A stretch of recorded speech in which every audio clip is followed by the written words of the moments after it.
warahmatullahi wabarakatuh. Selamat pagi teman-teman semua. Saat ini saya sedang berada di salah satu area yang dimiliki oleh shareholder di Zaytuna Farm.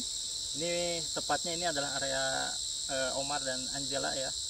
Dan kita bisa melihat di area ini adalah merupakan area food forest, di mana di sini sudah ada beberapa tanaman-tanaman pohon buah dan juga beberapa pohon legum ya.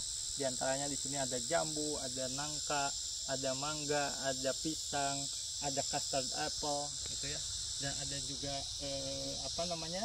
lamtoro ya, atau lupina, dan juga kacang salju ya, dan juga tanaman-tanaman pendukung lainnya gitu ya. Dan kita bisa melihat ini merupakan area yang sangat rapat ya dan padat dengan tanaman-tanaman pangan perennial atau yang berumur panjang. Khususnya di sini ada buah-buahan dan juga pendukungnya ya, berupa tanaman legum, dan di sana juga ada bambu sebelah sana ya. Dan ini juga merupakan area miringan gitu ya, sehingga dengan menanam tanaman-tanaman ini juga membantu untuk mengurangi potensi erosi ya. Dan selanjutnya saya juga akan mengajak teman-teman semua melihat bagaimana pola dari sebuah cara untuk menanggulangi atau cara untuk melakukan sebuah tindakan untuk mengkonservasi air gitu ya. Dan salah satunya adalah swale ya. Kita bisa lanjut ke sini, ikut dengan saya. Nah, ini juga di sini ada beberapa tanaman-tanaman seperti Singapore daisy, dan juga ada kacang tunggak ya, ataupun kopi ya.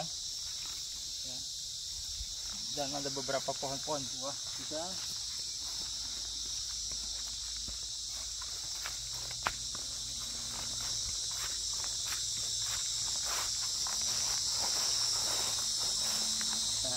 Dan kita sudah sampai di sini. Saat ini saya sedang berada di swale.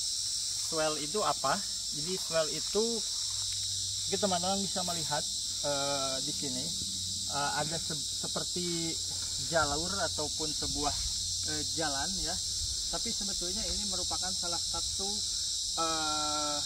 pendekatan ya yang biasanya kami lakukan, ataupun biasanya teman-teman di permaculture lakukan, yaitu adalah melakukan konservasi air, ataupun kita menangkap lalu kita memelankan, lalu kita menyebarkan, lalu kita simpan gitu ya. Dan ini area swale ini adalah salah satu area yang multifungsi gitu ya. Oh tadi ya saya lupa, swale itu adalah sebetulnya adalah sebuah jalur yang kita buat untuk mengalirkan air gitu ya, mengalirkan air di sebuah lahan, sehingga air itu dapat tertahan, dapat meresap, lalu dapat terkumpul gitu ya. Dan ini kita bisa melihat di sebelah sana ada sebuah jalan, dan ini sebuah miringan ya, dan ada beberapa pohon juga. Lalu di sini ada seperti jalur ya, ini swale-nya ini, dan di sini ada sebuah gundukan gitu ya. Bagaimana ketika air ketika hujan yang terlimpas dari atas, dari area miringan yang atas ini gitu ya, area lereng yang atas ini akan menuju ke sini dan akan tertahan di sini beberapa waktu. Dan jika istilahnya airnya itu istilahnya mencapai ketinggian tertentu, dia akan mengalir ke area dam yang ada di sana gitu ya. Nah, jadi ini di sini karena lahannya yang luas juga, sehingga luas dari swale-nya ini kurang lebih sekitar 2 sampai 3 meter ya, kurang lebih gitu ya. Jadi dan tadi ya, ketika kita bisa melihat di bawah sini itu kan ada food forest ya, ada food forest, dan ini sangat bermanfaat ya ketika kita membuat swale lalu di sini gundukan dan di bawahnya food forest, di mana air ini akan meresap ke dalam dan lama kelamaan dia akan membentuk sebuah kantung air, gitu ya, menyimpan air, sehingga di area bawah sana bisa menimbulkan sebuah istilah simpanan air dan mata air bahkan, gitu ya, nanti ke depannya gitu. Dan fungsi-fungsi dari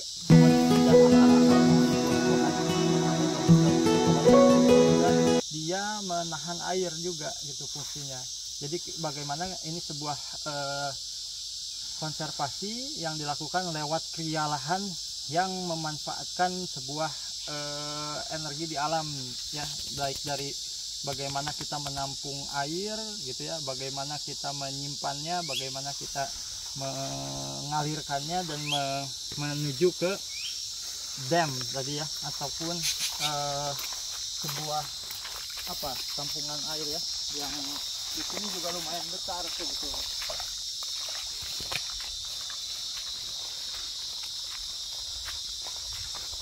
Jadi air yang dari sana ini akan menuju ke sini, dan ini merupakan salah satu dam yang dari 28 dam yang ada di yang ada di Zaytuna Farm ya. Dan kebetulan saya sehari-hari berada di ataupun berkebun atau bekerja di area ini gitu ya, area propertinya Angela dan Omar ya. Nah, jadi pendekatan ini sebetulnya bisa dilakukan di mana saja gitu ya sebenarnya. Kita tinggal menyesuaikan bagaimana, intinya adalah bagaimana kita bisa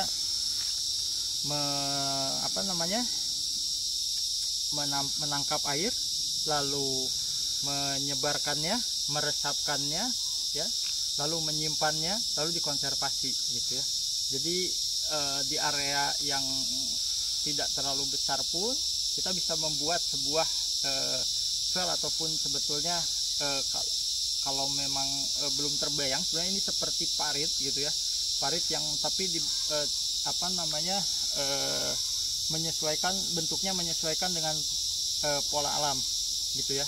Jadi tidak dibentuk seperti kotak seperti ini, tapi dia landai gitu ya, dan fungsinya adalah mengalirkan air atau sebagai jalur untuk memobilisasi air dari satu lokasi ke lokasi yang lain, dan juga menyimpannya. Berbeda ketika kita di sebuah lahan miring, misalnya ketika kita hanya membiarkan lahan itu, maka air itu akan turun begitu saja gitu ya ke bawah dan membawa bahan-bahan organik dan akhirnya akan tanah akan tercuci, dan lama-lama tanah akan kehilangan hara, bahkan pada akhirnya menyebabkan erosi gitu. Dan ini salah satu pendekatan gitu ya, dengan adanya swell ini semua akan tertampung, semua akan bahan-bahan organik akan tertampung di situ, akan meresap di situ, akan menjadi sumber hara dan menabung di situ ya, istilahnya menabung sumber hara di situ. Dan apalagi diintegrasikan dengan food forest gitu ya. Ketika diintegrasikan dengan food forest, maka pohon-pohon itu juga akan mendapatkan banyak sumber hara, sumber nutrisi, dan juga untuk pertumbuhannya gitu, untuk mendukung pertumbuhannya sehingga kita minim perlakuan gitu ya, minim dipupuk gitu ya dan sebagainya, karena ini merupakan pendekatan yang ada di alam.